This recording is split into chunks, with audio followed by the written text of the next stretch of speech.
بسم اللہ الرحمن الرحیم۔ حضرت ایوب علیہ السلام کا تعلق اہل روم سے تھا۔ اللہ تعالیٰ نے انہیں اپنا رسول چن لیا تھا۔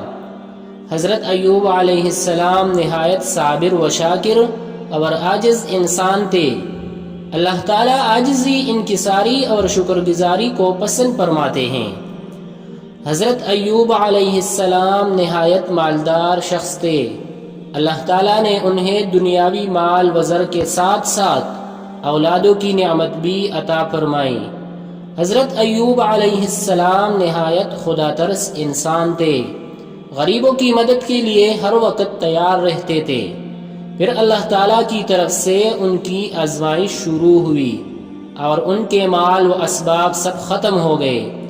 ان کے بچے بھی اللہ کو پیارے ہو گئے اور ان کا سارا جسم زخموں سے بھر گیا۔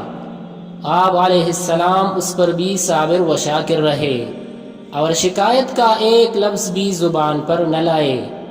حضرت ایوب علیہ السلام کی بیماری بڑھتی چلی گئی تو آپ علیہ السلام کے ساتھی بھی آپ علیہ السلام کا ساتھ چھوڑ گئے۔ ایسے مشکل وقت میں صرف آپ علیہ السلام کی بیوی نے آپ کا ساتھ دیا۔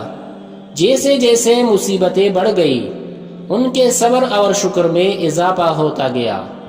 آپ علیہ السلام کی بیوی نے بار بار اصرار کیا کہ اے اللہ کے نبی، اپنے رب سے شفا کے لیے دعا کیجیے۔ چنانچہ یہ سن کر حضرت ایوب علیہ السلام نے رو رو کر اللہ سے دعا کی اور اللہ کے معجزے سے زمین سے چشمہ پھوٹا۔ اس پانی کے استعمال سے حضرت ایوب علیہ السلام بالکل تندرست و توانا ہو گئے۔ اللہ نے آپ علیہ السلام کو اور آپ علیہ السلام کی بیوی کو جوانی بخشی اور پہلے سے زیادہ خوشحال اور مالدار ہو گئے۔